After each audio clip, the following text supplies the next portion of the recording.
मिनल भोसले आपल्यासोबत जोडल्या गेले आहेत। मिनल ताई, एकंदरीत 64 एकर जागा जी आहे ती जागा जी आहे ती राम जन्मभूमी न्यासाकडे द्या अशा प्रकारची याचिका जी आहे ती या ठिकाणी केंद्र सरकारने केलेली आहे। तुमचं यावर नेमकं काय म्हणणं आहे? हा निर्णय नक्कीच खूप वेलकम आहे। जे आता सरकारची भूमिका आहे ती अतिशय योग्य आहे आणि निर्णायक आहे। मला उस्मान भाईंचं एक वाक्य पटलं नाही। ते म्हणतायत की अयोध्येची जी 2.5 एकर जी जागा आहे, 3 एकर जागा वादग्रस्त, ती सोडावी, ती हिंदूंची नाही आहे आणि ते गीतेवर हात ठेवून त्यांनी शपथ घेतली। मला त्यांना एक प्रश्न सरळ विचारायचा आहे की या जगामध्ये एक तरी उदाहरण असं आहे का की हिंदूंनी कुठल्या दुसऱ्यांच्या धार्मिक स्थळांवर आक्रमण करून ती पाडून तिथे हिंदूंची मंदिरं बांधलेली आहेत? आणि हे कुठल्या बेसिसवर ठामपणे असं म्हणू शकतात? याचा अर्थ असा झाला की बाबर हिंदू होता का? बाबर हा हिंदू होता का? म्हणजे हिंदू असेल तर त्यांनी हे तसं सांगावं। ते सरळ सरळ जो आरोप करत आहे, आता आपण इथे बसलेलो आहे, आपण ह्याच्यातनं मार्ग काढण्यासाठी बसलेलो आहे, म्हणून 70 वर्षांपासनं अगदी शांतपणे हा न्यायव्यवस्थेवर विश्वास ठेवून सगळ्या हिंदू समाजाचं लक्ष या विषयाकडे लागलेलं आहे। अहो, नाहीतर बाकी आक्रमणच करायची होती तर आम्ही सुद्धा करू शकत होतो ना ती, पण आम्ही तसं वागलेलो नाहीये।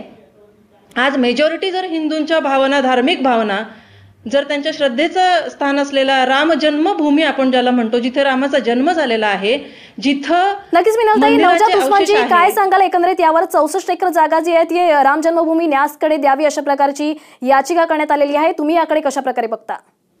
मिनल ताईंनी जो मुद्दा उचलला तो त्याचा संबंध या विषयाशी नाही, परंतु त्यांनी प्रश्न केला तर उत्तर देणं माझा भाग आहे, म्हणून त्यांनी विषयांतर करताना त्यांना थांबवायला पाहिजे होतं। परंतु आता माझं पण विषयांतर होईल की आर्यांनी बौद्ध स्तूप पाडलेले आहेत, बौद्ध भिक्खूंना इथून जे कत्तली केलेले आहेत आणि इथून पाडलेले आहेत, हा एक विषय वेगळा आहे।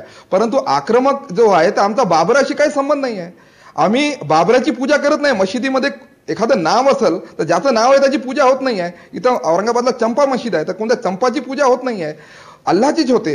जगभरातलं अल्लाह हे जगभरातल्या मुस्लिमांचं आराध्य दैवत आहे, 200 कोटी मुस्लिमांचं आराध्य दैवत आहे। तुमचाही तोच अल्लाह आहे जो आमचा आहे। तुमचा काही ईश्वर वेगळा आहे आणि आमचा ईश्वर वेगळा नाही आहे। मुख्य गोष्ट अशी आहे की तुम्हाला जर वादग्रस्त जागा जर तो हक्क सोडायचा असेल तर तुम्ही उर्वरित जागा घ्या। उर्वरित जागेबद्दल या लोकांनी बोलावं। उर्वरित जागा कशासाठी हवी आहे? वादग्रस्त जागा हवी आहे, ती जर सिद्ध होत असेल तर घ्या ना तुम्ही, सिद्ध होत असेल तर। परंतु जर उर्वरित जागा तुम्हाला कशासाठी हवी आहे हे यांनी स्पष्ट करावं। पण नवजात उस्मानजी, शिवसेनेचा याला दबाव म्हणायचा की राजकीय खेळी?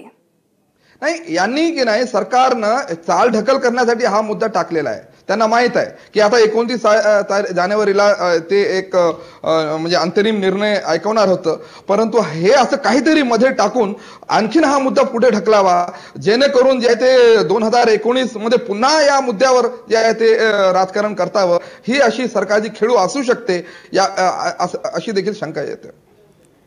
नक्कीच, पण एकंदरीत येत्या निवडणुका आहेत, या मुद्द्यावर हा प्रश्न जो आहे तो उचलून धरला असं वाटतोय का? कुठेतरी मतदारांना आकर्षित करण्यासाठी प्रयत्न सुरू आहेत असं वाटतंय सरकारचे? बिलकुल नाही। आता मतदार किंवा लोकांनी यांना ओळखलेलं आहे। यांना म्हणजे राम मंदिर नको, यांना मशिदी नको, या काँग्रेसवाल्यांना मशीद नको आणि या भाजपवाल्यांना मंदिर नको, यांना फक्त खिळवून ठेवायचं आहे। दुसरं याचं काही नाही। मतदारांचा आता म्हणजे जे हिंदुत्ववादी आहे त्यांनी यांना ओळखलेला आहे, म्हणून त्यांचा जो संयम जो सुटत आलाय तो यावरूनच की त्यांनी जे भावनांशी जो खेळ केलाय भाजपवाल्यांनी ते आता ओळखलाय, म्हणून हा मुद्दा आता जे ते गौण झालेला आहे। आता निवडणुकीला फक्त आता काही महिने उरलेत आणि मार्चच्या पहिल्या आठवड्यात लोकसभा निवडणुकांच्या तारखा जाहीर होण्याची शक्यता आहे। जानेवारी महिना जवळपास संपायला आलाय आणि अशात आता फक्त मोजून 1 महिना म्हणजे 30 दिवस बाकी राहिले। तशात केंद्र सरकारनं अयोध्या प्रकरणी केलेली खेळी हे एक मोठं राजकीय पाऊल म्हणायला हवं। राम मंदिरासाठी आम्ही प्रयत्न करतोय हे शिवसेनेला दाखवण्याचा प्रयत्न होतोय का, की शिवसेनेच्या दबावामुळे सरकारनं हे पाऊल उचललंय? या दोन्ही प्रश्नांपेक्षा आगामी निवडणुकीत हिंदुत्वाच्या मुद्द्याला घेऊन सरकार मतदारांमध्ये आपली प्रतिमा चांगली राखण्यात कितपत यशस्वी होतं हे पाहणं जास्त महत्त्वाचं ठरेल। आपल्या चर्चेत सहभागी झालेल्या दोन्ही मान्यवरांचे मी आभार मानते। आपण आपल्या मौल्यवान आपला वेळ दिला आणि आमच्याशी बातचीत केली त्याबद्दल धन्यवाद।